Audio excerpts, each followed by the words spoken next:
सभी साथियों को राम राम, नमस्कार, आदाब, सत श्री अकाल। एक बार आप सभी लोग फटाफट से कमेंट करके बता दीजिए क्या ऑडियो और वीडियो आप तक प्रॉपर तरीके से पहुंच पा रहा है। फटाफट से सभी साथी कमेंट करेंगे। बिल्कुल, भाग्य लक्ष्मी सुमन कह रही हैं राधे राधे। बिल्कुल राधे राधे बेटा। सरिता आपको भी गुड इवनिंग। बिल्कुल सावित्री जी आपको भी गुड इवनिंग। आलोक जी गुड इवनिंग। सोना गुड इवनिंग। रिद्धि बिल्कुल सभी को गुड इवनिंग बेटा। सभी बच्चों को गुड इवनिंग। जो भी लाइव में जुड़े हैं सभी को नमस्कार, सभी को गुड इवनिंग। बिल्कुल ऑडियो वीडियो ठीक है आपके कहे अनुसार।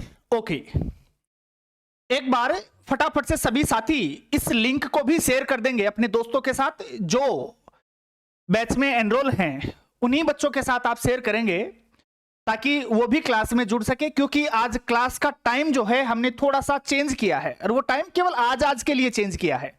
बाकी रोज का टाइम तो वही रहेगा, शाम को अपना 8:30 बजे से ही, ठीक है।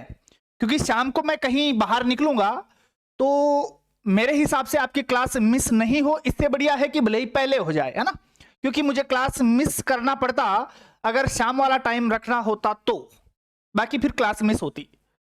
तो मैं नहीं चाहूंगा कि आपकी क्लास ना हो किसी दिन, और कोशिश रहती है कि ज्यादा से ज्यादा मैं आपकी क्लासें कराऊं। सर कोर्स रिन्यू करवाना हो तो हाँ बिल्कुल रिन्यू हो जाएगा, और आप चाहें कि नंबर चेंज करवाना है जैसा आप पूछ रहे हैं तो नंबर भी चेंज हो जाएगा, कोई इशू नहीं है बेटा। कोई बात नहीं। कोमल आप कह रही हैं कि सर मेरा कोर्स रिन्यू करवाना है और दूसरे नंबर पे चलाना है। बेटा दोनों काम हो जाएंगे, सिम बंद हो गई तो कोई बात नहीं है। 9024782710 कॉन्टैक्ट नंबर मैंने आपको दे रखा है। आप कभी भी कॉल या मैसेज कर सकते हैं, आपका जो भी प्रॉब्लम है वो सोल्व हो जाएगी, ठीक है। हाँ बिल्कुल। राजू गुड इवनिंग बेटा। Sanjeev good evening. सभी बच्चों को गुड इवनिंग भाई। चलो जी साथियों, चर्चा हम कर रहे थे आईपीआर की, मतलब इंटेलेक्चुअल प्रॉपर्टी राइट एक्ट की बात हम कर रहे थे। और आईपीआर के बाद जो पिछली क्लास अपनी हुई थी उसमें हमने जो इंटेलेक्चुअल प्रॉपर्टी है, जो व्यक्ति की बौद्धिक संपदा, बौद्धिक संपत्ति जो है, उसको वह व्यक्ति किस किस तरीके से प्रोटेक्ट करवा सकता है, वो सब चीजें हमने शुरू कर ली थी। और जिससे वो प्रोटेक्शन अपने को मिलता है उनमें से हमने पिछली क्लास में पेटेंट को भली भांति पढ़ भी लिया था। आज की इस क्लास में पेटेंट के बाद चर्चा करेंगे कॉपीराइट एक्ट की। जिन साथियों ने जो पहले वाला अपना रिकॉर्डेड बैच था उसमें कॉपीराइट एक्ट को पढ़ा है, उसके अंदर आपको कुछ चीजें आज की इस क्लास के माध्यम से ऐड ऑन करनी है, क्योंकि मैंने कुछ चीजें इसमें आज और भी ऐड करी हैं जहां मुझे महसूस होता है कि कुछ ना कुछ कंटेंट ये एग्जाम के लायक है, आ सकता है परीक्षा में, तो वो मैं जोड़ देता हूं बेटा, ठीक है। तो जिसने भी पिछली क्लास के माध्यम से नोट्स बना रखे हैं कॉपीराइट एक्ट के, तो वो बच्चे आज वाली क्लास करने के बाद उसमें ऐड ऑन कर लेना जो नए फैक्ट हैं। क्योंकि मैंने देखा है अभी हाल ही में किसी स्टेट में कोई लाइब्रेरियन का पेपर हुआ था, तो उसमें जो धाराएं हैं कॉपीराइट एक्ट की, कुछ धाराएं हैं, वहां से डीपली सवाल पूछे गए हैं। तो वो सब चीजें मैंने शामिल कर ली हैं। हालांकि धाराएं मैंने कुछ पहले भी करवाई हैं, धाराएं तो वही पढ़नी है जो परीक्षा के लायक है, वही पढ़ेंगे, सारी धाराएं थोड़ी पढ़नी है, लेकिन जो परीक्षा में पूछी जाती है उनको थोड़ा सा गहनता के साथ हम और पढ़ लेते हैं आज के इस सेशन में, ठीक है। हाँ, लेकिन जिसने नोट्स पहले बना रखे हैं रिकॉर्डेड बैच से, आज की क्लास के बाद थोड़ा सा उसमें ऐड ऑन कर लेना बेटा, ठीक है। चलो जी, राम राम मंजू, राम राम बेटा। चलिए शुरू करें सेशन को। रेडी हो सब लोग? चलो जी करते हैं प्रारंभ। कुर्सी को थोड़ा सा साइड में रख लेते हैं और स्टार्ट कर लेते हैं सेशन को। कॉपीराइट एक्ट के ऊपर चर्चा करेंगे बेटा आज। चलिएगा, कॉपीराइट एक्ट देखो, अधिकांश इस जो एक्ट, ये वाला जो एक्ट है, इस एक्ट में लगभग चीजें जो हैं वो फैक्चुअल हैं, ज्यादातर सीधे सीधे फैक्ट हैं, आपको रटने पड़ेंगे। और मैं आपको साथ साथ ये बताते हुए चलूंगा कि ये वाली चीज जो है परीक्षा के लिए बेहद महत्वपूर्ण है, स्टार लगा लेना। वैसे तो मैंने वही चीजें शामिल करी हैं जो बार बार परीक्षा में पूछी जा रही है, परीक्षा के लायक हैं, फालतू का कचरा मैंने शामिल किया ही नहीं है। तो स्टार लाइक चीजें ही हैं सारी की सारी, लेकिन फिर भी मैं आपको साथ साथ बताते हुए और भी चलूंगा। रंजन बिल्कुल, गुड इवनिंग बेटा। कुछ टॉपिक ही बाकी हैं राजू, थोड़े ही टॉपिक बाकी हैं यूनिट फर्स्ट के। आपको मालूम है ये अपन ने नया बैच शुरू किया था, तो नए बैच में पहली ही यूनिट अपनी चल रही है और पहली यूनिट के बाद अपन शुरू करेंगे जस्ट कुछ दिन बाद ही दूसरी वाली यूनिट, है ना। फिर तीसरी, चौथी, पांचवी, इस प्रकार से अपनी यूनिट्स जो हैं वो चलती रहेंगी। प्रणाम भाई, प्रणाम सबको। चलो अब मैं थोड़ी देर आपके कमेंट नहीं देखूंगा क्योंकि कमेंट देखने से टाइम बहुत ज्यादा वेस्ट होता है। चलिएगा, कॉपीराइट एक्ट की बात करते हैं। सीधा सा सवाल दागता है कि कॉपीराइट एक्ट का संबंध किससे है, और 4 आपको ऑप्शन बना करके दे देगा। जिस ऑप्शन में आपको प्रिंटिंग प्रेस दिखाई दे वो वाला टिक बिना सोचे समझे कर देना भाई। कॉपीराइट एक्ट का संबंध किससे है? प्रिंटिंग प्रेस से है। अब प्रिंटिंग प्रेस के माध्यम से जो भी आउटपुट आता है उन सब चीजों पे अपना ये कॉपीराइट एक्ट काम करेगा, ठीक है। उसके बाद में 1914 के, ध्यान रखना वर्ष याद रख लेना, 1914 के ब्रिटिश कॉपीराइट लॉ को अधिनियमित करके भारत में कॉपीराइट एक्ट को लागू किया गया था। लागू होने का वर्ष भी आपसे पूछा जाता है, दोनों चीजें ध्यान रखना। तो भारत में कॉपीराइट एक्ट किस वर्ष आया था? तब कहेंगे सर 1957 में आया था। और लागू कब हुआ था? तब आप कहेंगे सर 21 जनवरी 1958 को कॉपीराइट एक्ट लागू हो गया था। तो कॉपीराइट एक्ट का नाम आते ही 57 और 58 अपनी मेमोरी में गूंजनी चाहिए, चीजें तुरंत क्लिक होना चाहिए अपने मस्तिष्क में, ठीक है।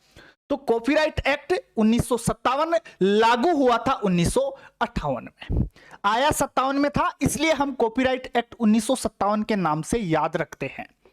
लागू होने का वर्ष और तिथि भी आपको याद रखनी है, 21 जनवरी 1958, ठीक है। अब सवाल पूछता है कि जो कॉपीराइट एक्ट है भारत का वो किस पर आधारित है, यह सवाल पूछता है। तब आप कहेंगे सर ब्रिटिश कॉपीराइट एक्ट 1956।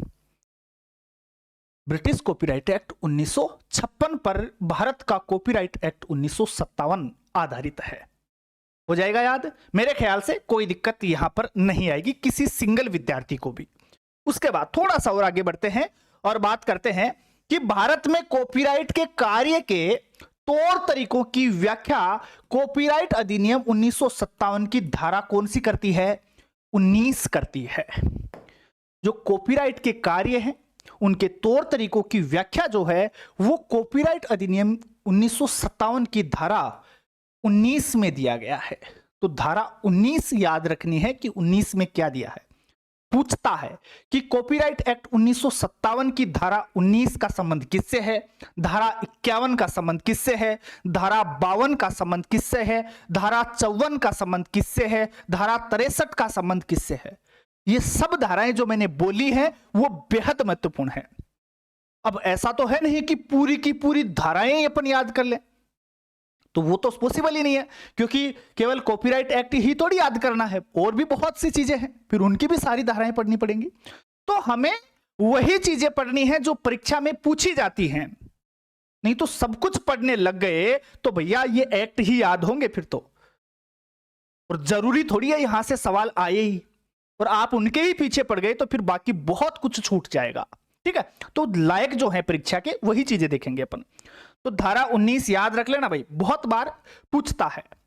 उसके बाद में उल्लेख किसमें किया गया है, तब आप कहेंगे सर चैप्टर 15 में है, और अनुच्छेद आपसे पूछे कॉपीराइट एक्ट को लेकर के तो 79 बताएंगे, 79 अनुच्छेद और आपका चैप्टर नंबर 15 है। चैप्टर 15 और अनुच्छेद 79 किसका उल्लेख है, तब आप कहेंगे सर कॉपीराइट एक्ट का है। तो संविधान में जब भी बात करें कि 79 अनुच्छेद, या फिर आपसे पूछ ले कि कॉपीराइट एक्ट का प्रावधान कहां किया गया है, तब आप कहेंगे सर चैप्टर नंबर 15 और अनुच्छेद नंबर पूछे तो 79, ठीक है, कोई दिक्कत नहीं होगी। उसके बाद में आपसे पूछे कि कॉपीराइट एक्ट जो 1957 है उसमें अब तक कितनी बार संशोधन हो चुका है, अब तक कितनी बार संशोधन हो चुका है, तो आपका सीधा सा जवाब होगा सर अब तक 6 बार संशोधन हो चुका है। कितनी बार संशोधन हो चुका है? 6 बार संशोधन हो चुका है। फिर आप बताएंगे कि ये टाइम था जिस पर कॉपीराइट एक्ट में संशोधन हुआ है। तो समय पूछे कि कब कब हुआ है, तो 83 में, 84 में, 92 में, 94, 99 और 2012। तो कॉपीराइट एक्ट 1957 में अब तक 6 बार संशोधन हो चुका है। और संशोधन के वर्ष आपसे पूछे जाएं तो बता देना 83, 84, 92, 94, 83, 84, 92, 94 और आपका 99, 2012। तो ये 6 बार अब तक संशोधन हुआ है। उसके बाद में विश्व में प्रथम कॉपीराइट एक्ट की बात करी जाती है, स्टार लगा लेना, पूछता है विश्व में प्रथम कॉपीराइट एक्ट कब? 1709 में। कहां? ब्रिटेन में। और ब्रिटेन की रानी एन्ने के नाम से आया था। किसके नाम से आया था?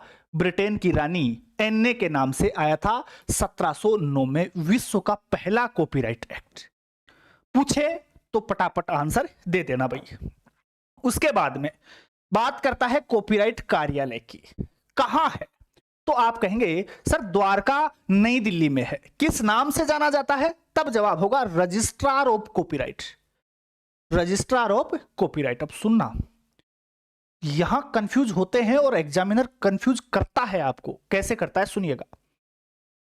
यहां पूछेगा, चलो मैं दोनों को जोड़ के बताऊंगा, पेटेंट वगैरह, और पेटेंट और कॉपीराइट दोनों को शामिल करके बताऊंगा आगे, क्योंकि पेटेंट ऑफ कॉपीराइट भी दे देता है कई बार, और कई बार रजिस्ट्रार ऑफ कॉपीराइट दे देता है, और कई बार पेटेंट ऑफ कॉपीराइट कर देता है ना, तो दिक्कत होती है। जोड़ेंगे अपन, एक साथ बात करेंगे इनकी दोनों की। चलो जी, बात करें कॉपीराइट के प्रकार की, क्या क्या शामिल है इसके अंदर, है ना। तो साहित्यक कार्य किस में शामिल होंगे? कॉपीराइट में शामिल होंगे। साहित्य कार्य कैसे?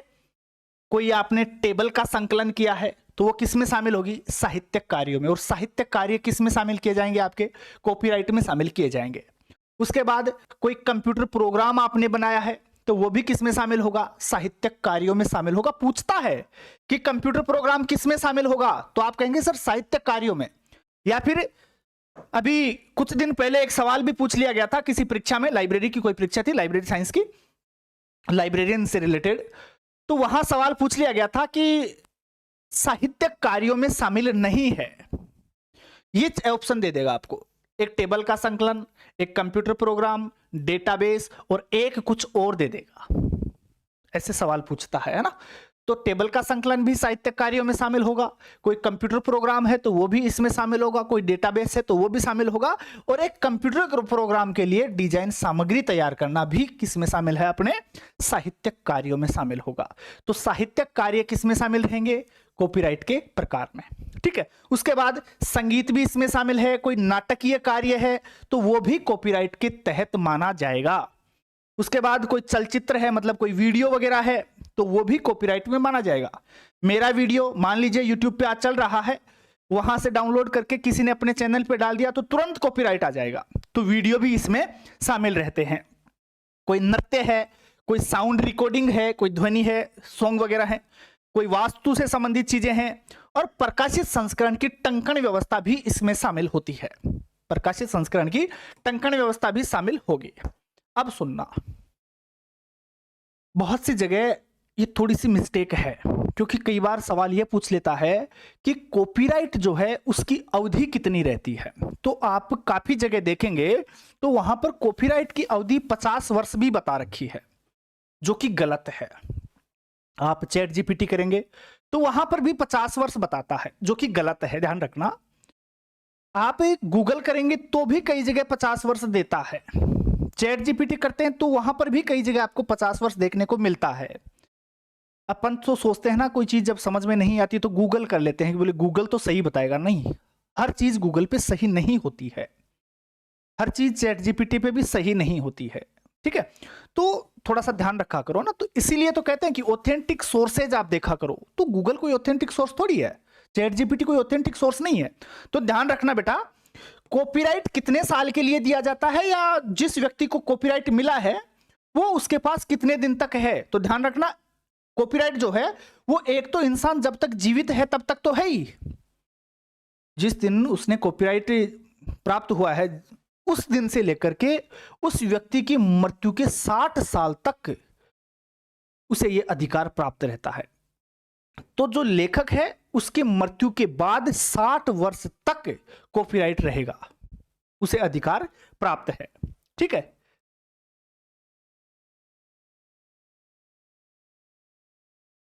70 साल नहीं है बेटा, ओनली 60 साल है।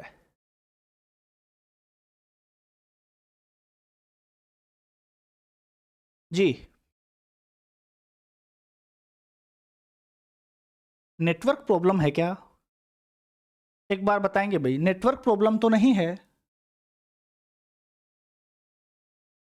फटाफट से बताएंगे एक बार। ऑडियो वीडियो चल रहा है क्या, आप तक पहुंच रहा है? बताइएगा।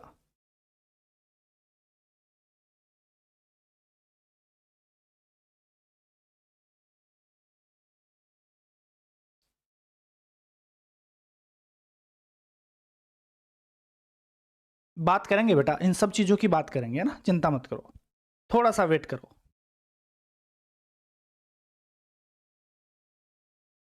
अभी बात करेंगे, क्यों चिंता कर रहे हो? अभी मैं बताऊंगा कि 70 साल कहाँ है, 60 साल कहाँ है, 50 साल किसके लिए है, वो सब बात करेंगे। अभी थोड़ा सा ठंड रखो आप, है ना दिनेश, थोड़ा सा वेट करो बेटा। अच्छा चल रहा है सही? वॉइस में कोई दिक्कत है तो बताओ। सब क्लियर है, ठीक है। चलो जी, थोड़ा सा बढ़ लेते हैं आगे और बात कर लेते हैं कॉपीराइट क्लियरेंस सेंटर की। कॉपीराइट क्लियरेंस सेंटर की बात करते हैं। सवाल पूछता है कि कॉपीराइट क्लियरेंस सेंटर जो है वो कहां पर स्थापित है और इसकी स्थापना कब हुई थी? तो आपका जवाब यही होगा कि सर द्वेंसर्स मैसाचुसेट्स अमेरिका में कॉपीराइट क्लियरेंस सेंटर स्थापित है और इसकी स्थापना जो है 1978 में हुई थी। 1978 में हुई थी। पता नहीं मेरे पास से शायद वीडियो रुका हुआ है, आप तक पहुंच रहा है कि नहीं, वो एक बार आप बता देना भाई, ठीक है? बाकी मेरे तक ठीक, थोड़ा सा नेटवर्क इश्यू बता रहा है, बाकी आप चेक कर लेना क्या है स्थिति, ठीक है? तो कॉपीराइट क्लियरेंस सेंटर अपना द्वेंसर्स मैसाचुसेट्स अमेरिका, और वर्ष पूछे तो 1978 में। उसके बाद में देखना, यूएस कॉपीराइट लॉ की अनुपालना के लिए स्थापित किया गया था। किसको? कॉपीराइट क्लियरेंस सेंटर को। तो यूएस में जो कॉपीराइट लॉ है उसकी अनुपालना के लिए किस सेंटर की स्थापना करी गई? तो आपका जवाब होगा कॉपीराइट क्लियरेंस सेंटर की। कब करी गई? 1978 में। कहां करी गई? तो फिर जवाब होगा द्वेंसर्स मैसाचुसेट्स अमेरिका में, ठीक है? उसके बाद में दुनिया का टेक्स्ट पुनरुत्पादन अधिकारों के लिए सबसे बड़ी लाइसेंस एजेंसी और लाइसेंस समाधान का अग्रणी प्रदाता कौन है? Copyright clearance centre. कहीं भी पूरी दुनिया के अंदर लाइसेंस वगैरह इससे संबंधित कोई समाधान है, कोई समस्या आ रही है, तो इन सब का समाधान कहां होगा? कॉपीराइट क्लियरेंस सेंटर में होगा, जो कहां है? मैसाचुसेट्स अमेरिका में है, द्वेंसर्स में, ठीक है? कब हुई थी स्थापना? 1978 में। अब सुनना, भारत की बात करें तो भारत में कॉपीराइट क्लियरिंग एजेंसी कौन सी है? ठीक है, अमेरिका की तो बात कर ली हमने, लेकिन भारत में कॉपीराइट क्लियरिंग एजेंसी कौन सी है? तो आपका जवाब होगा IRRO। IRRO मतलब क्या हुआ? Indian reprographic right organisation. Indian reprographic rights organisation, ये भारत में क्या है? कॉपीराइट क्लियरिंग एजेंसी है। तो शॉर्ट में नाम याद रख लेना, IRRO, ठीक है? यहां तक कोई दिक्कत हो तो बताओ, यहां तक किसी को समस्या है तो बोलिए फटाफट। ठीक है, एकदम सही आ रही है, कोई दिक्कत नहीं है, ठीक है, ठीक है, ओके। हाँ, कई बार नेटवर्क इश्यू हो जाता है, ये मेरे भी बस में नहीं है, ना आपके है ना किसी और के है, नेटवर्क वाली समस्या तो हो सकती है कभी भी। चलो जी, उसके बाद बात करते हैं कुछ सम्मेलनों की, क्योंकि यहां से सवाल दागने लग गया है आजकल। आजकल सीधा सीधा पूछता है कि बर्न कन्वेंशन जो 1886 में हुई थी उसका संबंध किससे है, और उसके बाद यूसीसी का संबंध किससे है जो 1952 में आयोजित हुई थी। तो डायरेक्ट सवाल दागने लग गया है, तो यहां उलझना मत, ठीक है? तो देखो, बात करते हैं बर्न कन्वेंशन की, कहां और कब और किससे संबंधित है। तीनों सवाल बेहद महत्वपूर्ण बनेंगे। तो देखो, बर्न कन्वेंशन का संबंध किससे है? कॉपीराइट से। एक बार तो यह भी सवाल पूछा गया कि बर्न कन्वेंशन का संबंध किससे है, और ऑप्शन में डाला गया साहित्य और कलात्मक कार्यों से। इस प्रकार के 4 ऑप्शन बना के दे दिए थे। तो ध्यान रखना, बर्न कन्वेंशन का संबंध कॉपीराइट से है। अगर कॉपीराइट ऑप्शन में है तो कोई दिक्कत नहीं है। अब कई बार कॉपीराइट ऑप्शन में नहीं देता है, सीधा देता है साहित्य और कलात्मक कार्यों से। तो बर्न कन्वेंशन जो 1886 में आयोजित हुई थी स्विट्जरलैंड में, तो उसमें अगर पूछे तो बता देना कि साहित्य और कलात्मक कार्यों से ये संबंधित थी। बर्न कन्वेंशन कॉपीराइट ऑप्शन में हो तो ठीक है, नहीं हो तो साहित्य और कलात्मक कार्य टिक करना है। कौन सी वाली के लिए? 1886 वाली के लिए। आयोजित कहां हुई थी? स्विट्जरलैंड में, स्विट्जरलैंड में, याद रख लेना। उसके बाद यूसीसी की बात करते हैं। यूसीसी पूरा नाम क्या है? Universal copyright convention. Universal copyright convention 1952 में जेनेवा स्विट्जरलैंड में आयोजित हुई थी और इसी के अंदर कॉपीराइट का जो ये चिन्ह आता है सी, ऐसे कॉपीराइट का ये चिन्ह प्रदान किया गया था। तो ये सवाल बहुत बार पूछता है कि कॉपीराइट का जो ये सिंबल है सी, वो किस कन्वेंशन में प्रदान किया गया था? आपका जवाब होगा, बोले सर जो जेनेवा कन्वेंशन हुई थी 1952 वाली, उसमें यह कॉपीराइट चिन्ह प्राप्त हुआ था, जिसे किस नाम से जानते हैं? यूसीसी के नाम से हम जानते हैं, यूनिवर्सल कॉपीराइट कन्वेंशन। ध्यान रखना, यूनिवर्सल कॉपीराइट कन्वेंशन का वर्ष पूछे तो 1952, स्थान पूछे तो जेनेवा स्विट्जरलैंड, और कॉपीराइट चिन्ह कौन सी वाली में प्रदान किया गया, तब भी आपका जवाब होगा यूसीसी, यूनिवर्सल कॉपीराइट कन्वेंशन। कई बार यूनिवर्सल कॉपीराइट कन्वेंशन ऑप्शन नहीं देगा, जब ये चिन्ह पूछेगा, सिंबल पूछेगा, तो आपको ऑप्शन में क्या देगा कि कॉपीराइट का चिन्ह किस कन्वेंशन में प्रदान किया गया, और नाम दे देगा जेनेवा कन्वेंशन 1952। तो ध्यान रखना, जेनेवा 1952 में ये प्रदान किया गया था। जेनेवा नहीं देगा तो यूसीसी देगा, यूनिवर्सल कॉपीराइट कन्वेंशन ऑप्शन में देगा ही देगा, ठीक है। या मिलान करवा लेता है, मिलान भी करवाता है इनमें। तो मैंने बहुत सारे सवाल भी आपको दे रखे हैं इस टाइप के, आप जाके देखना टेस्ट सीरीज में, है ना। चलो जी, बढ़ते हैं थोड़ा सा आगे। कॉपीराइट चिन्ह वाला स्टार लगा लेना बेटा, बहुत बार पूछता है। यूसीसी याद कर लेना कॉपीराइट चिन्ह के लिए, और 1952 का वर्ष याद कर लेना, और जेनेवा स्विट्जरलैंड याद कर लेना। उसके बाद में देखो, जेनेवा में एक और कन्वेंशन है अपनी 1971, लेकिन कॉपीराइट चिन्ह की बात करें ना तो 1952 वाली जेनेवा याद रख लेना। जो 1952 में जेनेवा में अपनी कन्वेंशन हुई है वो याद रख लेना, यूसीसी जिसे आप जानते हैं। उसके बाद जेनेवा कन्वेंशन 1971 किससे संबंधित है तो समझना, फोनोग्राम्स की अनाधिकृत द्विरावर्ती, फोनोग्राम्स की अनाधिकृत द्विरावर्ती के खिलाफ फोनोग्राम्स निर्माता को संरक्षण इसमें दिया गया है। तो ध्यान रखना, फोनोग्राम्स निर्माता को संरक्षण किस कन्वेंशन में प्राप्त हुआ है? आप कहेंगे सर जेनेवा कन्वेंशन में, लेकिन कौन सी वाली? 71 वाली जेनेवा कन्वेंशन, 1952 वाली नहीं। 1952 वाली में तो कॉपीराइट का सिंबल मिला था, ध्यान रखना। उसके बाद रोम कन्वेंशन की बात करते हैं। रोम कन्वेंशन कब? 1961 में। कलाकारों, फोनोग्राम्स के उत्पादकों और ब्रॉडकास्टिंग संगठनों का संरक्षण किसमें है? अपनी रोम कन्वेंशन में है। तो सवाल पूछा जाता है कि रचनाकारों और लेखकों के लिए कॉपीराइट संरक्षण किस कन्वेंशन में प्रदान किया गया था? तो जवाब होगा रोम कन्वेंशन 1961। तो ध्यान रख लेना, दिमाग में रखना, रचनाकार और लेखकों के लिए कॉपीराइट संरक्षण की अगर बात करें तो कन्वेंशन कौन सी रखनी है दिमाग में? Rome convention. वर्ष तो याद रखने ही रखने हैं सबके, जेनेवा वाले भी याद रखने हैं, बर्न का भी याद रखना है, रोम का भी याद रखना है ना। तो जेनेवा का 52 और 71 दोनों बार बार पूछता है, रोम वाला 61 है, ये सब पूछे जाते हैं, ठीक है। चलो जी, दिक्कत है क्या यहां तक किसी को? बताओ भाई, किसी को कोई प्रॉब्लम यहां तक आ रही है तो बोलिए, फटाफट बताइए। मेरे ख्याल से कोई दिक्कत नहीं आएगी। चलो जी, कुछ कन्वेंशंस और हैं जहां से सवाल पूछता है, वही मैंने शामिल करी है। ब्रुसेल्स कन्वेंशन का वर्ष पूछता है कब? तो आप कहेंगे सर 1974। किससे संबंधित है?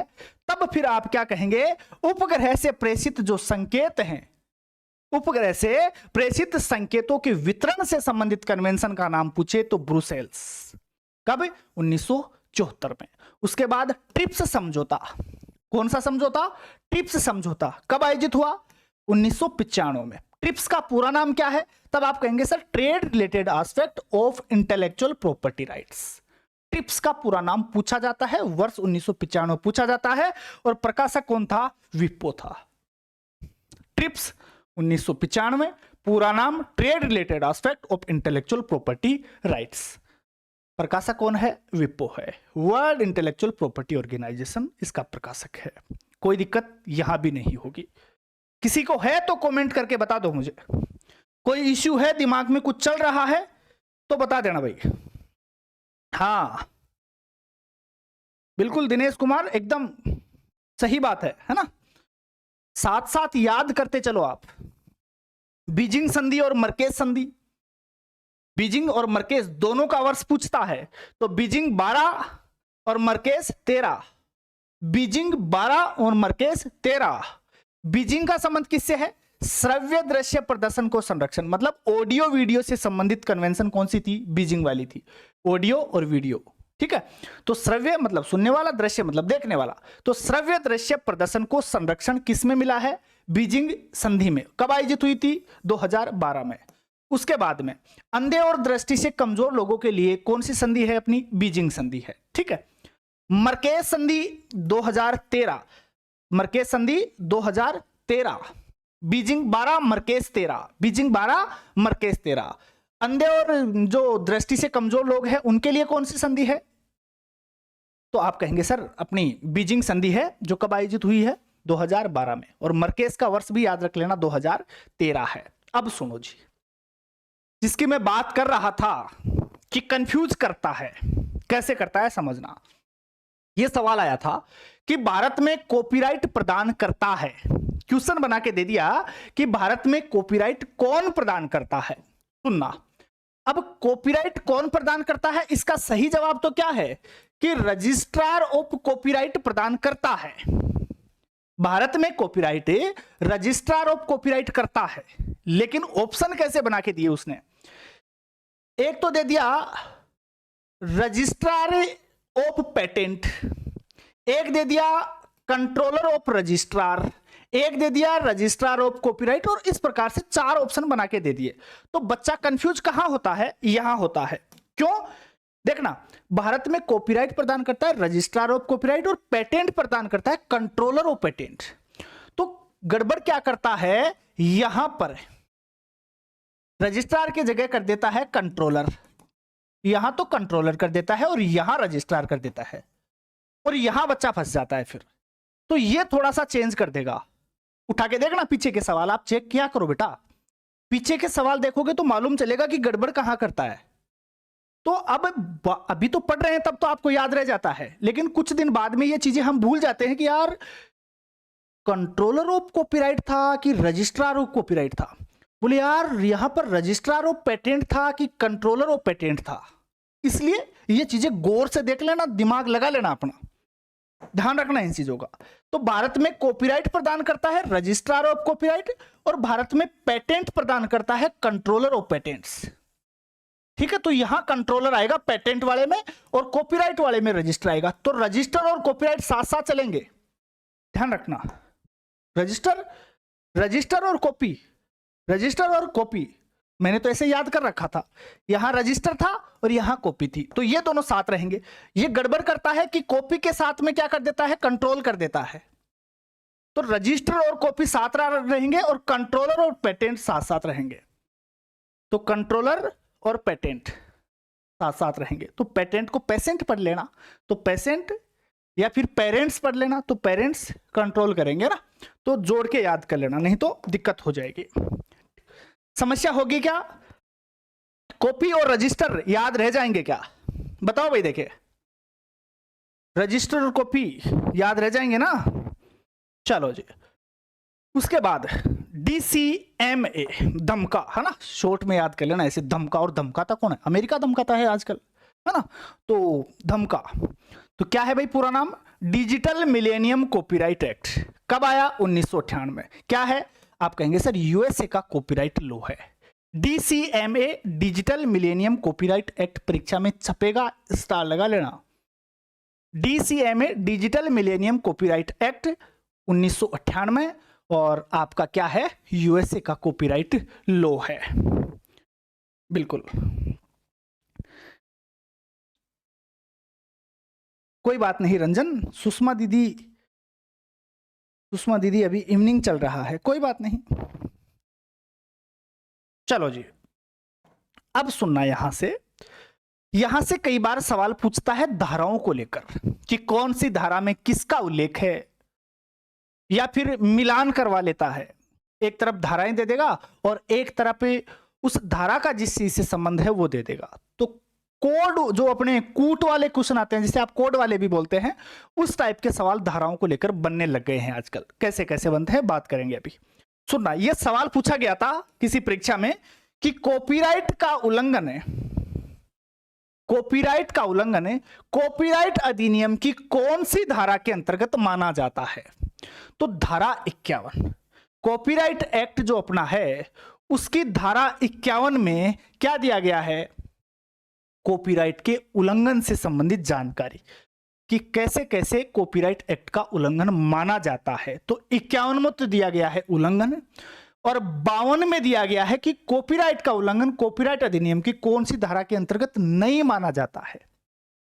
कार्य बता दिए हैं कि ये काम करोगे तो ये सब कॉपीराइट एक्ट का उल्लंघन माना जाएगा, और ये वाले जो कार्य हैं वो उल्लंघन नहीं माने जाएंगे। ठीक है, तो 51 में उल्लंघन है और 52 में जो उल्लंघन के अंतर्गत शामिल नहीं है वो वाली 52 में दी गई है। तो उल्लंघन माना जाता है तो 51 धारा, और नहीं माना जाता है तो 52 धारा। अपन विस्तार से बात कर लेते हैं इन दोनों ही धाराओं की। ठीक है, चलो जी एक एक धारा ले लेते हैं। पहले 51 ले लेते हैं और उसके बाद 52 लेंगे। चलो जी, कॉपीराइट एक्ट 1957 की धारा 51 की बात हम सबसे पहले करते हैं। देखो जी, इसमें क्या दिया गया है? कॉपीराइट का उल्लंघन दिया गया है। कॉपीराइट के उल्लंघन से संबंधित धारा कौन सी है? 51 है। उल्लंघन से संबंधित धारा 51 है। तो सीधा ऑप्शन देगा आपको कि कॉपीराइट का उल्लंघन किस धारा में दिया गया है कॉपीराइट एक्ट 1957 में, तो आप कहेंगे सर 51 में है। ठीक है, हाँ, कॉपीराइट एक्ट का कोई भी उल्लंघन करेगा तो बोले गुरुजी 51 रुपए की जुआरी तो करनी ही पड़ेगी, है ना। ठीक है, चलो जी, खैर मजाक की बात है। उसके बाद देखते हैं, देखो धारा 51 के अनुसार, कॉपीराइट एक्ट 1957 की धारा 51 के अनुसार कॉपीराइट का उल्लंघन तब माना जाता है जब कोई व्यक्ति कॉपीराइट धारक की अनुमति के बिना उसके विशेष अधिकारों का प्रयोग करता है। कॉपीराइट धारक से अनुमति लेकर कर ले तब तक कोई दिक्कत नहीं है, लेकिन उसके बिना अनुमति के उसके विशेषाधिकारों का प्रयोग करता है तो ये क्या माना जाएगा? कॉपीराइट एक्ट 1957 का उल्लंघन माना जाएगा। ये बात किस में कही है? धारा 51 में बताई गई है। क्या बताया है धारा 51 में? 51 में बताया गया है कि कॉपीराइट का उल्लंघन तब माना जाता है जब कोई व्यक्ति कॉपीराइट धारक, जिसके पास कॉपीराइट है उस व्यक्ति की अनुमति के बिना उसके विशेष अधिकारों का प्रयोग कर लेता है, तो ये उल्लंघन हो जाएगा बेटा जी। और ये बात कही है कौन सी धारा में? 51 धारा में। सुनो जी, कौन कौन से मुख्य बिंदु है धारा 51 के?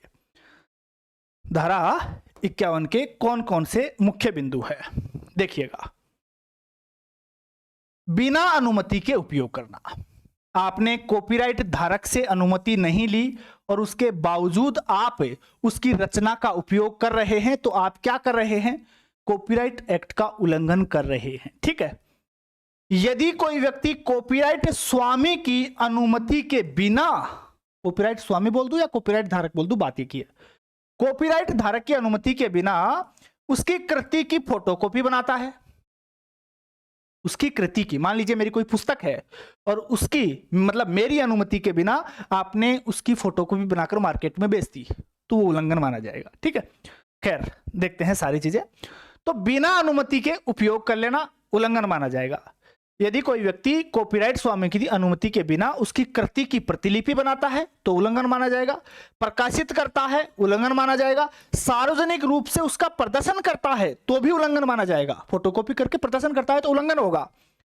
या वितरित करता है या उसे बेचता है, किसको? कृति की प्रतिलिपि को।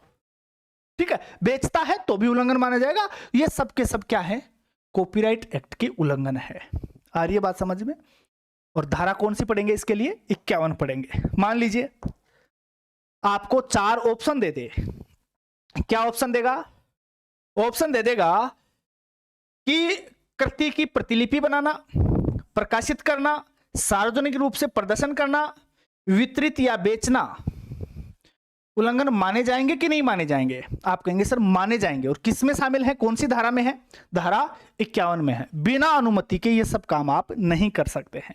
अगर करते हो तो ये कॉपीराइट एक्ट 1957 का उल्लंघन माना जाएगा।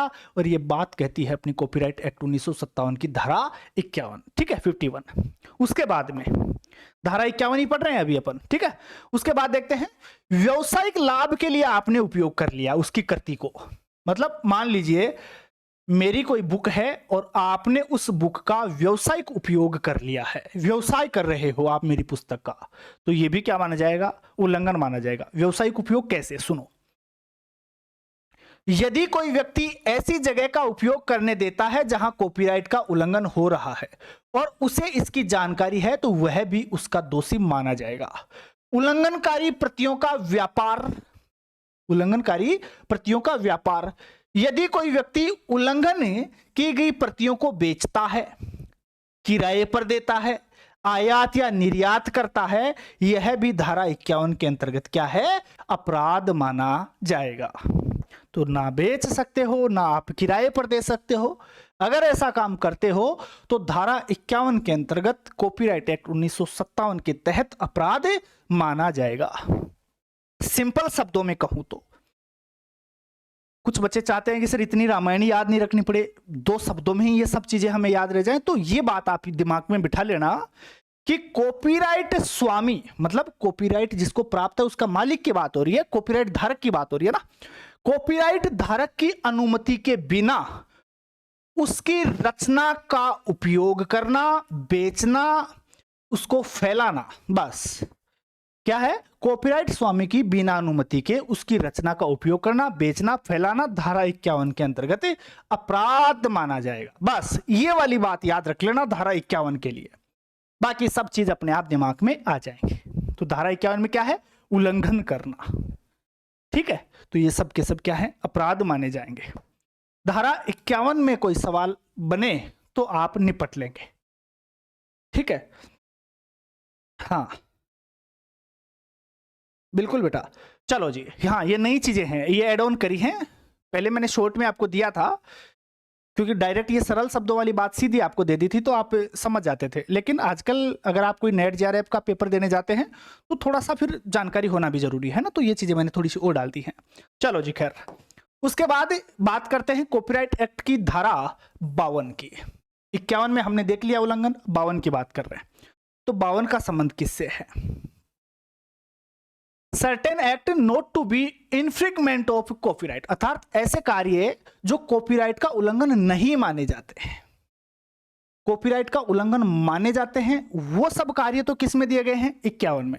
और जो उल्लंघन नहीं माने जाते हैं, ऐसे कार्य जो कॉपीराइट एक्ट 1957 का उल्लंघन नहीं माना जाएगा, आप कर सकते हैं। तो आप अगर ये सब कार्य करेंगे तो एक्ट का उल्लंघन नहीं है। तो वो कार्य किस धारा में दिए गए हैं जो करने पर कॉपीराइट एक्ट का उल्लंघन नहीं होता है? तो आप कहेंगे सर धारा 52 है। तो उल्लंघन नहीं माने जाएंगे, धारा पूछे तो 52 नहीं वाली बात, और माने जाएंगे 51 धारा, ठीक है। चलो जी, धारा 52 में फेयर डीलिंग, स्टार लगा लो भाई, स्टार लगा लो, फेयर डीलिंग, या कई बार लिख के आ जाएगा फेयर यूज, फेयर यूज। अब आपने तो सीधा रट रखा है, फेयर यूज का संबंध किससे है? किताबें डायरेक्ट दे रखी है, किताबों में साफ साफ छपा हुआ है, क्वेश्चन आ जाता है फेयर यूज का संबंध किससे है? आंसर मिल जाता है कॉपीराइट एक्ट। भाई साहब ठीक है, याद कर लिया तुम लोगों ने, लेकिन कितने लोगों को मालूम था कि यार ये फेयर यूज है क्या चीज? हमने रट तो लिया है लेकिन क्या है ये? अब समझना इसको। मान लीजिए आपसे ये सवाल पूछ लेता कि फेयर यूज का संबंध किस धारा से है कॉपीराइट एक्ट की, तो फिर गंगा जी चले जाते, फिर क्या रह जाता? क्योंकि आपने तो इतना ही याद कर रखा था कि कॉपीराइट एक्ट के अंदर ये फेयर यूज शब्द आता है, बस इसका संबंध कॉपीराइट एक्ट से है। लेकिन अब समझो इस चीज को, देखो फेयर यूज है मतलब यूज कर सकते हो, अपराध नहीं माना जाएगा, उल्लंघन नहीं माना जाएगा फेयर यूज में, है ना। तो फेयर यूज या फेयर डीलिंग दोनों लिख लेना, यहां ओब्लिक लगाकर फेयर यूज भी लिख लेना यहीं पर फेयर डीलिंग के पास में। तो धारा 52 में फेयर डीलिंग और कुछ विशेष परिस्थितियों में उपयोग की अनुमति दी गई है। मुख्य बिंदु इस प्रकार से हैं, देखते हैं कौन कौन से बिंदु है जो अपराध नहीं माने जाएंगे, वो कार्य कौन कौन से हैं। देखो सबसे पहले फेयर डीलिंग, उचित उपयोग। उचित उपयोग निम्न उद्देश्यों के लिए किसी कृति का सीमित उपयोग उल्लंघन नहीं माना जाएगा। कौन कौन से उद्देश्य हैं वो? निजी या व्यक्तिगत अध्ययन, आपने खुद के पढ़ाई के लिए कोई फोटोकॉपी तैयार कर ली है किसी पुस्तक की, तो वो उल्लंघन नहीं माना जाएगा। आपने पर्सनल काम के लिए आप उसे यूज कर रहे हो, ठीक है, व्यक्तिगत काम के लिए, तो अपराध नहीं माना जाएगा। मान लीजिए आप कोई शोध कर रहे हैं और आपको लगता है कि सुमेर सर की बुक या सुमेर सर के नोट से मेरे शोध में काम आ सकते हैं, तो मैं इसकी फोटोकॉपी निकाल लूं, तो आप ऐसा भी कर सकते हैं। बिल्कुल रिसर्च में भी काम में ले सकते हैं, उल्लंघन नहीं माना जाएगा। आपको उसकी आलोचना करनी है या समीक्षा करनी है, उसका रिव्यू करना है, तो भी आप कर सकते हैं, वो भी उल्लंघन नहीं माना जाएगा। समसामयिक घटनाओं की रिपोर्टिंग के लिए भी आप इसका यूज कर सकते हैं, उन घटनाओं पर रिपोर्ट करने के लिए भी आप इसका प्रयोग कर सकते हैं, उल्लंघन नहीं माना जाएगा। तो फेयर यूज या फेयर डीलिंग में क्या क्या शामिल रहेगा? ये सब शामिल रहेगा। शोध, निजी या व्यक्तिगत अध्ययन, आलोचना, समीक्षा, समसामयिक घटनाओं की रिपोर्टिंग, ये सब शामिल हैं आपकी फेयर यूज या फेयर डीलिंग में। तो फेयर डीलिंग का संबंध किस धारा से है कॉपीराइट एक्ट की? तो जवाब होगा सर धारा 52, कॉपीराइट एक्ट 1957 की धारा 52 से संबंधित है फेयर डीलिंग। ऑप्शन देख के पूछ लेगा आपसे।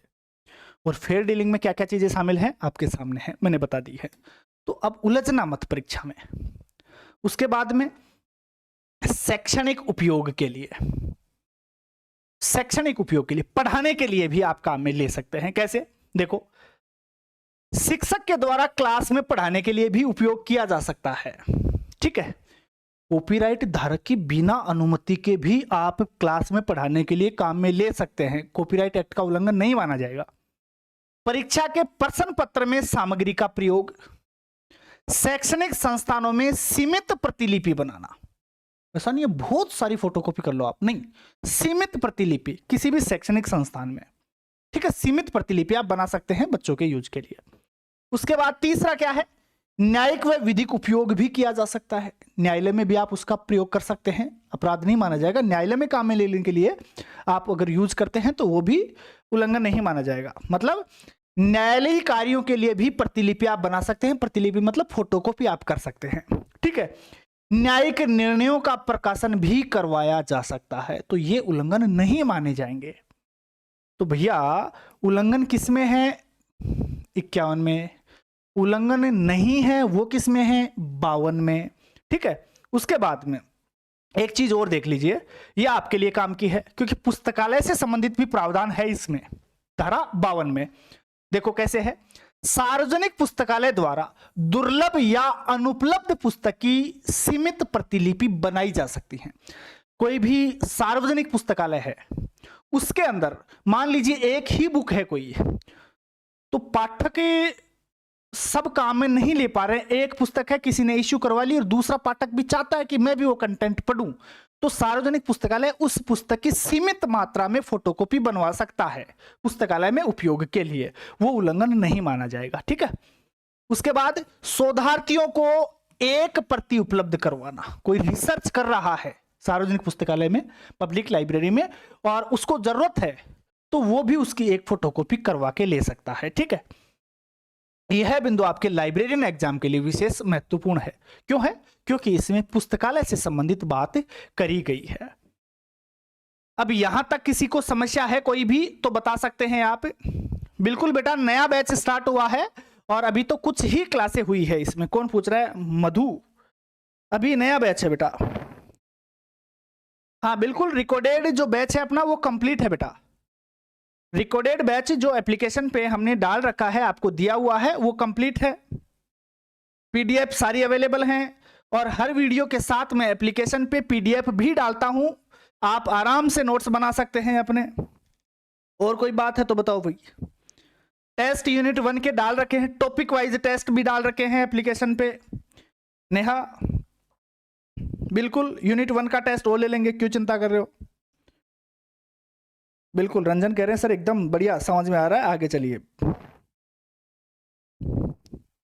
बेटा मोहित, आप, मैंने आपको नंबर दे रखा है, एक बार दोबारा बता देता हूं, 9024782710 ये लाइब्रेरियन गुरुजी के नंबर हैं। मैं खुद रिसीव करता हूं, खुद सारी चीजें करता हूं। आपकी कोई क्वेरी है तो मैसेज छोड़ सकते हैं व्हाट्सएप पे, और भी कोई अर्जेंट काम है तो आप कॉल कर सकते हैं। ठीक है, कोई भी क्वेरी है तो आप ले सकते हैं यहां से। ठीक है, चलो जी थोड़ा सा आगे बढ़ते हैं। कमेंट नहीं देखूंगा, रुक जाओ रे थोड़ी देर, डट जाओ रे। अभी क्लास में टाइम लगेगा, अभी तो बहुत थोड़ी सी लंबी होगी क्लास, आज मैंने पहले भी बोल दिया था आप लोगों को। ठीक है, चलो जी कंप्यूटर प्रोग्रामों की बात करते हैं जो इसमें शामिल नहीं है, मतलब कॉपीराइट में कॉपीराइट नहीं आ सकता आप पर, है ना, उल्लंघन नहीं माना जाएगा। वो चीजें कौन कौन सी है देखो। वैध रूप से खरीदे गए सॉफ्टवेयर के बैकअप कॉपी बना सकते हैं। आपने कोई भी सॉफ्टवेयर वैधानिक रूप से खरीद रखा है तो आप उसकी कॉपी बना सकते हैं, कॉपीराइट का उल्लंघन है, नहीं माना जाएगा। कौन कहता है ये बात? धारा 52 कहती है। ठीक है, उसके बाद में आप यहां देखिएगा, इंटरऑपरेबिलिटी हेतु भी आवश्यक उपयोग कर सकते हैं, उल्लंघन नहीं माना जाएगा। तो ये कंप्यूटर प्रोग्राम धारा 52 में है। पुस्तकालय से संबंधित प्रावधान भी धारा 52 में किया गया है। कौन से एक्ट में? कॉपीराइट एक्ट में। और कॉपीराइट एक्ट 57 लागू 58, दोनों चीजें याद रखनी है। अन्य प्रावधानों की अगर बात करें धारा 52 में तो वो भी देख लीजिएगा। सार्वजनिक स्थान पर स्थित मूर्तियों, स्थापत्य का चित्र आप ले सकते हैं, फोटो खींच सकते हैं। सरकारी कृतियों का कुछ परिस्थितियों में उपयोग किया जा सकता है, कुछ परिस्थितियों में ना दृष्टिबाधित व्यक्तियों के लिए सुलभ प्रारूप में रूपांतरित किया जा सकता है। अंधा कोई व्यक्ति है, वो बेचारा किताब में तो नहीं पढ़ सकता, तो उसके लिए हो सकता है कोई ऑडियो रिकॉर्ड करके दे दे उस पुस्तक का, है ना, या जो पढ़ने के लिए होता है, इनके लिए टंकण वगैरह के लिए आप यूज कर सकते हैं ना। इन दृष्टिबाधित व्यक्तियों के लिए भी आप उसका फॉर्मेट बदल सकते हैं, और अगर आप इसका फॉर्मेट बदलते हैं तो फिर वो भी उल्लंघन नहीं माना जाएगा। ठीक है, अब सुनो जी, सवाल क्या बनता है यहां से, परीक्षा के लिए महत्वपूर्ण तथ्य क्या बनेगा? सवाल पूछेगा कि फेयर डीलिंग का संबंध किस धारा से है? आप बताएंगे धारा 52 से है। सवाल पूछेगा फेयर यूज का संबंध किस धारा से है? कहेंगे सर धारा 52 से है। फेयर डीलिंग का संबंध किससे है?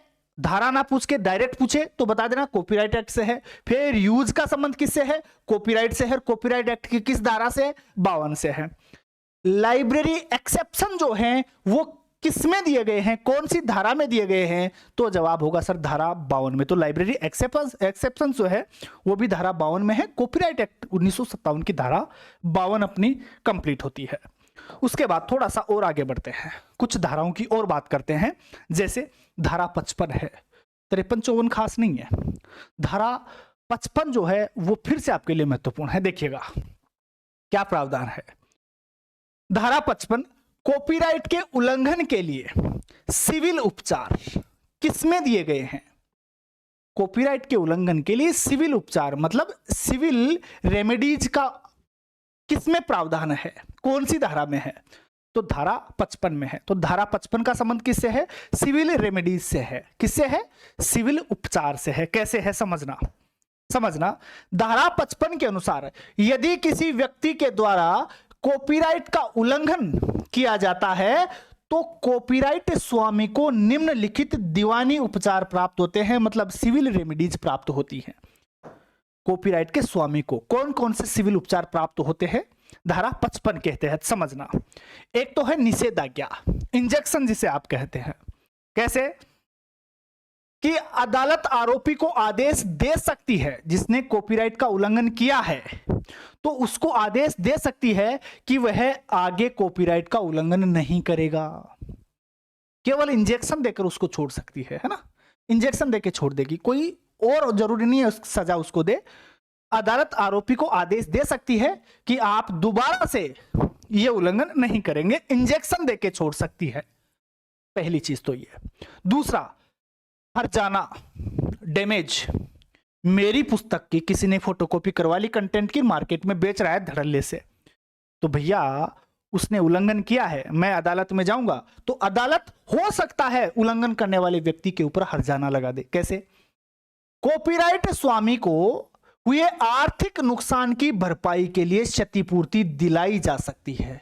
तो अदालत कह सकती है कि आपने इनकी पुस्तक से लाखों रुपए कमाए हैं, तो आप इनको ये क्षतिपूर्ति दीजिए, तो वो पैसे उसको फिर देने पड़ेंगे। ठीक है, उसके बाद में लाभ का लेखा जोखा।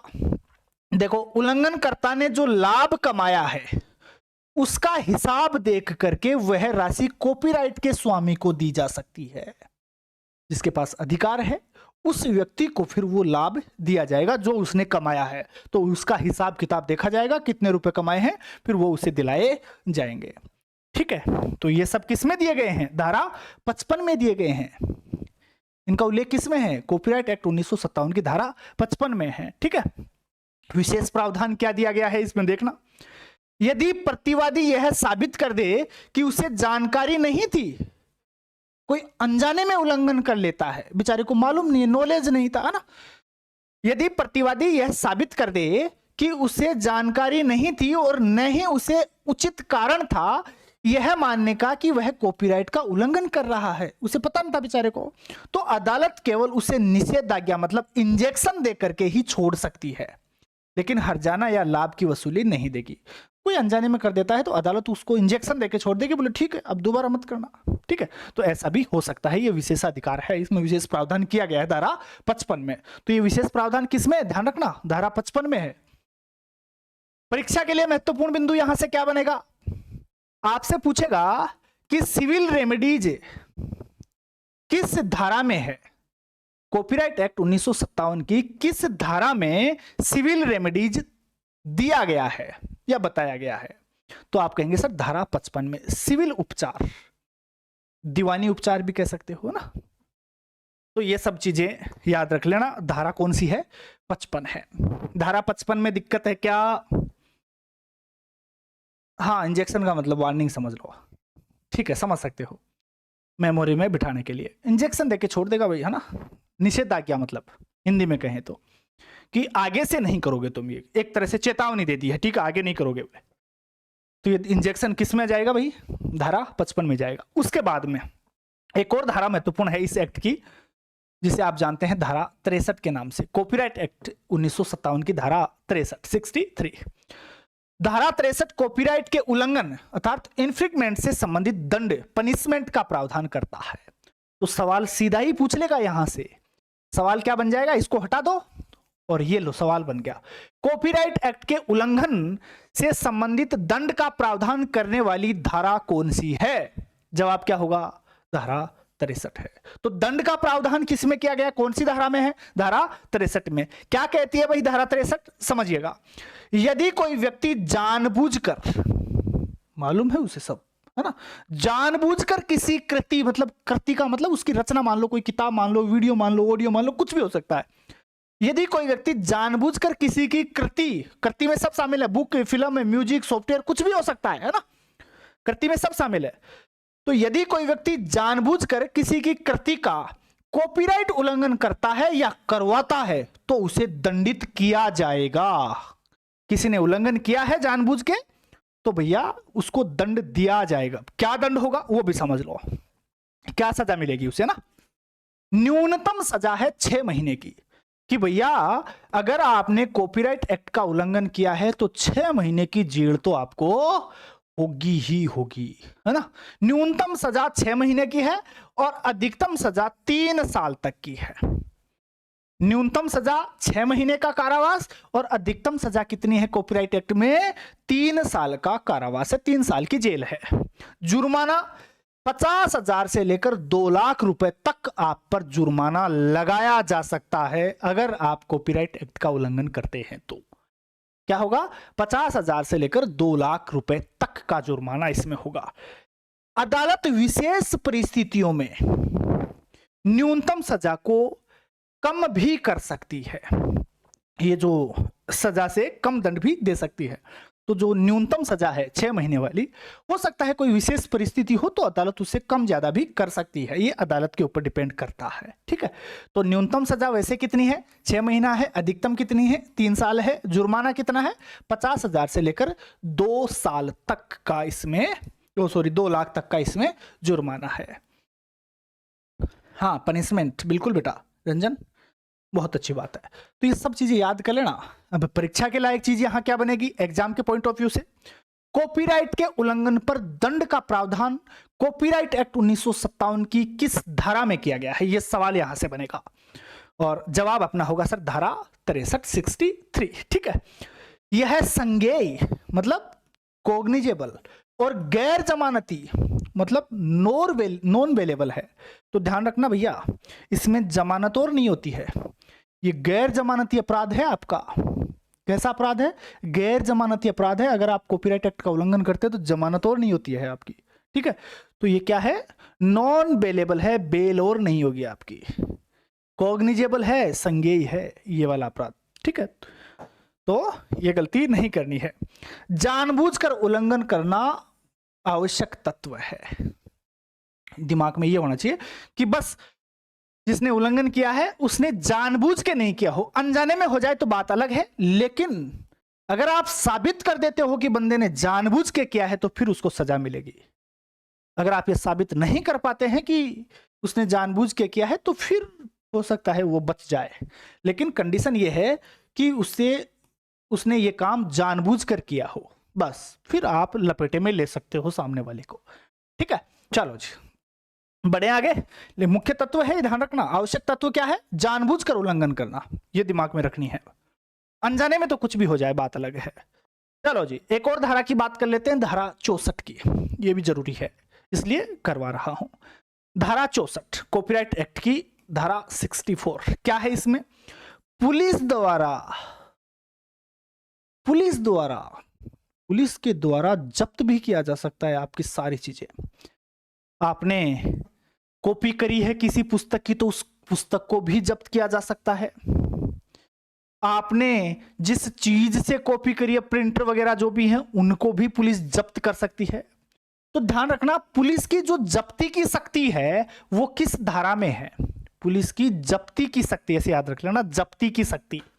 तो पुलिस जब्त कर सकती है और यह शक्ति पुलिस को किस धारा में दी गई है? धारा 64 में। तो जब्ती की शक्ति 64 में, 64 में। सीज कर सकती है पुलिस, है ना, सीज कर सकती है सब चीजों को।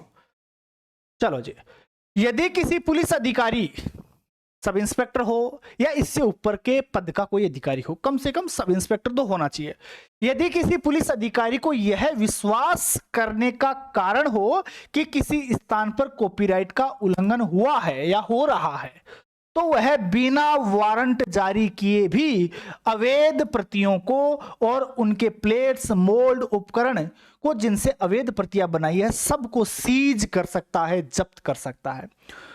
उस प्रति को भी जब्त कर सकता है, उस मतलब जो प्रति बनाई है उस प्रति को बनाने में जो जो उपकरण काम में आए हैं उन उपकरणों को भी पुलिस जब्त कर सकती है। और पुलिस को यह शक्ति किस में है? धारा 64 में है, ठीक है। तो ये सब चीजें, लेकिन अधिकारी कौन होना चाहिए?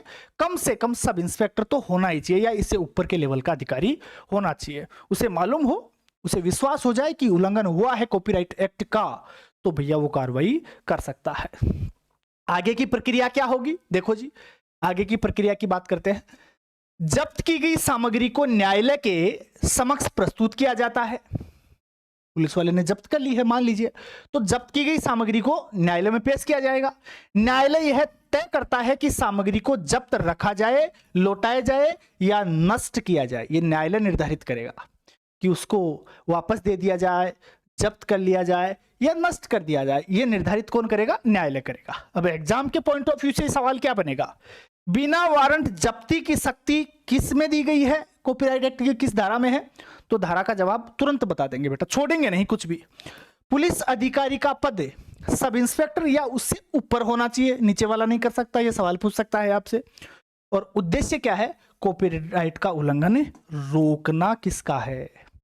ये धाराएं हैं, बार बार पूछी जाती हैं बेटा जी।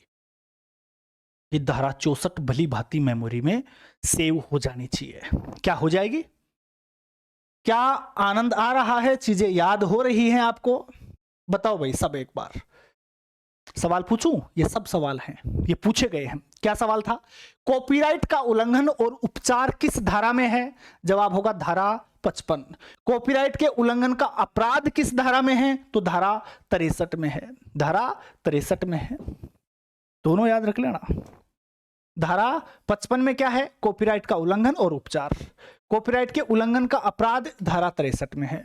उल्लंघन की प्रतियों को जब्त करने की शक्ति, पुलिस की शक्ति 64 में। अभी लास्ट में बात करी है हमने। ये सब सवाल आ रखे हैं, आए हैं, मैंने वन लाइन करके इनको क्वेश्चन के रूप में पूछे गए थे, मैंने यहाँ वन लाइनर के रूप में आपको अवेलेबल करवा दिए हैं।